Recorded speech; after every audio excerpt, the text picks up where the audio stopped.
All right, my name's Lou. I am an alcoholic from New Orleans. My sobriety date is March 22nd, 2013. I normally forget that. I proud of myself I got it right. Um, Speaking is something that I absolutely hate doing, so my sponsor told me to tell y'all that I'm super nervous. uh, I grew up in this family where there's absolutely no alcoholics on either side.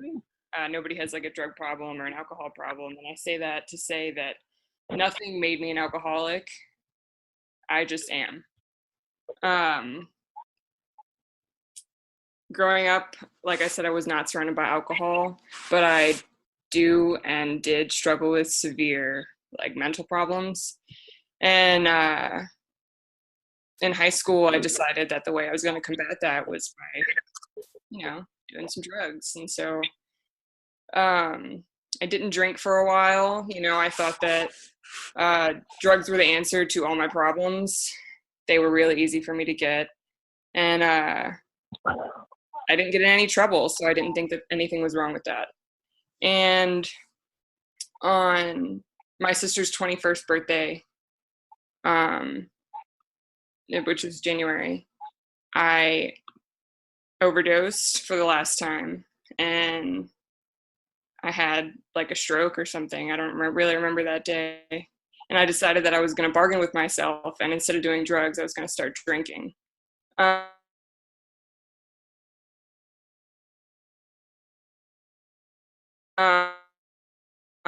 We said, well, just drink wine or something like that. I totally did that. That is definitely my story. So I took up drinking, and it was probably 10 times worse than how I did drugs. I took like X amount of drugs beforehand, and then I started drinking, and I just quadrupled it. And I drank when I got up in the morning, and I was young. I got sober young, so I was in high school, and I'd bring alcohol to school, and I drink at lunch, and I get like wasted, and I even had a hangover like one day when I got home. And I drove like that all the time home from school, and I got this job in a Mexican restaurant, and I just started stealing alcohol. And at happy hour, I would convince myself that I was only stealing one margarita because it was 2 for 1. And so I'd steal 2 larges, even though I never got to the second large, and just convince myself that I was really only stealing half of what I was. And I spiraled. I went to college, and it got even worse. And I dated this girl who was 5 years sober. Sorry, there's a bug in my face. She was 5 years sober, and she loved to get me wasted. And I had no idea what AA was at the time, and I had absolutely no idea that sobriety was even a thing. I like knew that she was sober, but I didn't know what that meant, and I had absolutely no understanding of what kind of point you had to get sober, or like what her story was or anything like that. I just knew that she really loved to get me drunk. And I loved that. I totally utilized that. It was a terrible relationship, and I stayed in it. And I think that's largely due to the fact that, I got alcohol whenever I wanted, and I had someone supporting my habit, because no one else did. Everyone else knew that like I was super depressed and that I didn't really do much of anything. And then there was this girl who like buyed me like a large margarita or this really huge Taurus-sized cup off Bourbon Street because I'm from New Orleans, and make sure that as soon as I got through that half of that, I got another one. And it was really just the prime of my alcoholism, and it was the top of my depression.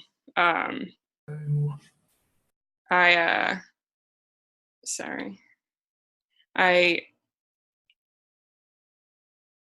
got so wasted. I got to this point, even in my relationship, everything was just toxic. I was toxic. We were toxic.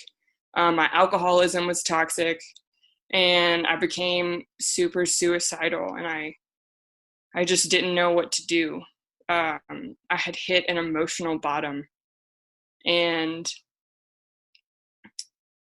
I was seeing a school counselor because I'd been seeing a counselor forever, and he persuaded me to go into a psychiatric hospital. I'm a big supporter of outside help, by the way. Couldn't tell that. Um, and I told him I couldn't go. If I went, my parents would be devastated because they had no idea that I was so depressed, and they couldn't possibly have like any idea that I was ruining my life like every day over and over again. And I don't know, something in me just clicked, and I guess I just got low enough that I realized that I was not ever going to get any worse or any better than that moment by myself. Like it was over for me.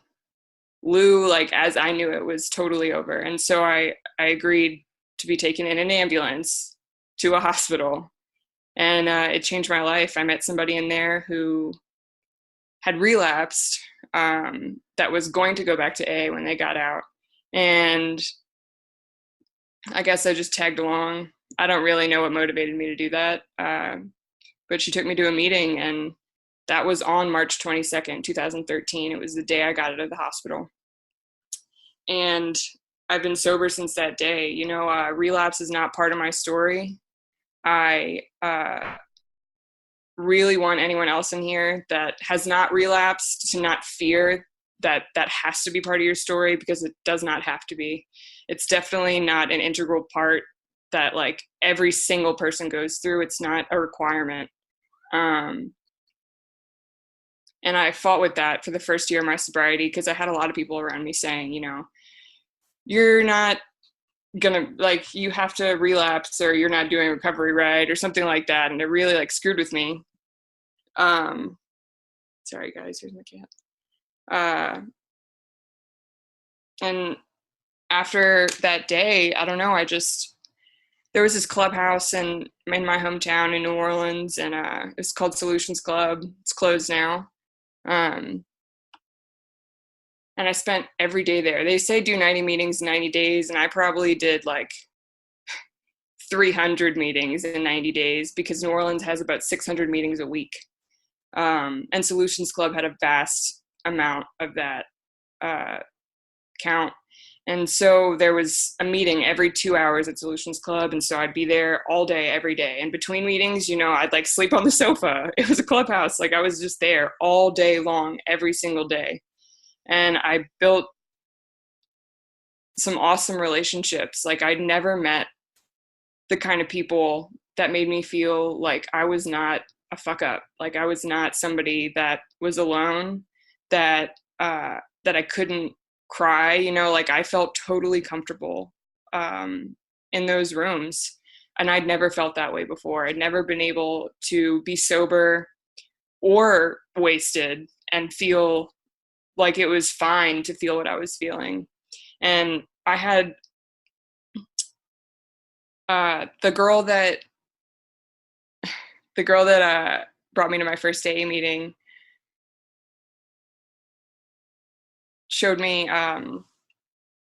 what a sponsor was. Not that she was my sponsor. She's not part of that story, but she told me like what a sponsor was, and she showed me like her fourth step, which was it was a date. It was a terrible idea. And I was like, oh, a fourth step, what's that? And she like read her entire fourth step to me at a restaurant, like at a table outside. And I was like 2 days sober, and she was reading like all her shit to me in this huge like spiraled notebook. And of course, my crazy ass, like I'm so used to being in therapy, I was like, that's what I want to do. It's going to fix me. And so I got a sponsor, and I started working the steps, and I think that my world just like really opened up. There were just a lot of things about myself that I learned when I got sober and started working with a sponsor that I'd never known about myself. I never knew that, you know, I could talk to people about things. I could talk to people about anything. There were certain aspects of my life that I felt were off limits. You know, I felt like I was so much of a fuck up that I just couldn't talk to people about this or about that. And I had a sponsor that my first sponsor walked me through to my fifth step, and she stopped me halfway through my fifth step, and she never met with me again. Like, she stopped talking to me.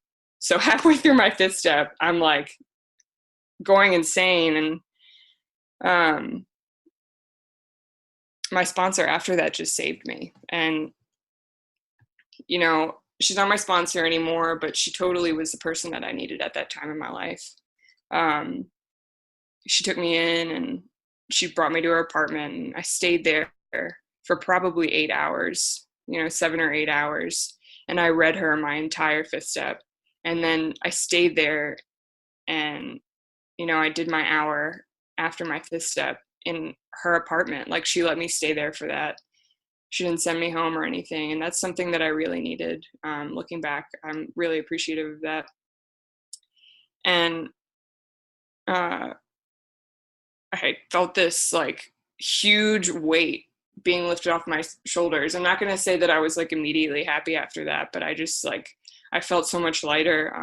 There was just a lot of stuff, a lot of resentments, a lot of fear, a lot of hate, a lot of self-loathing that I was just holding inside, that no amount of like talking to people before I got sober, or crying about it before I got sober could relieve. And a little while after that, I got to my 12th step, and she said that I could start sponsoring. And that night, somebody asked me to be their sponsor. And it was really incredible because I was absolutely terrified and I did not want to sponsor this girl. But I texted my sponsor and asked what she thought I should do. And she said, say yes. And I did. And it changed my life. Being able to help someone else when I'm in my own head has definitely been something that I have used and appreciated throughout my sobriety. The building blocks that I have, you know, established in my life have been super fundamental to every single thing that I've gone through. You know, I've gone through breakups, I've gone through deaths. You know, we're in the program, we lose a lot of people. And I've gone through, you know, my dad being sick, and gone through the loss of a sponsor, not in passing, but in just a disillusionment of what her character was to me. And I've been just through so many things that so many other people in the program have been through. And, you know, just being able to work through that with someone else as well as on my own, you know, being able to work through things in your own head is part of the gift of sobriety, is that I don't need to have the answer from someone else to make every single thought in my head seem legitimate. Which is something I really struggled with before I came to AA. Is I didn't feel like I was allowed to have these feelings or these thoughts or do these actions, because I just doubted myself all the time. And today I get to live this awesome life where I have a couple sponsees and I have a sponsor, and, you know, I do my best to talk to my sponsor as much as possible, and my sponsees actually talk to me. This is the first time I've had a sponsee that, you know, texts me every day and like wants to work the steps and make sure that she tells me what's going on with her and what's going on with her relationship and just everything like that. And it's incredible to see the light in someone else's eyes when they realize what they can get from sobriety. And it's the same exact way I think that I probably looked when I realized what sobriety could be like. Anyway, I'm in Fayetteville right now. I'm with my wife, who is on here. And we're just here. Like, I get to travel. I get to do all these things. I don't have to work, and I can follow like my passions, and I am like happy in my life. You know, I can do all these things that I never thought were possible so that I can be free, so that I can be the best person that I can for others. Because service for others is the only thing that is like keeping me sober. I could not do this by myself. I could absolutely not do this without the program. I am only here because of Alcoholics Anonymous. Anyway, I think that is it. It's almost 9 p.m. I feel like I talked longer than I thought I would. So thanks.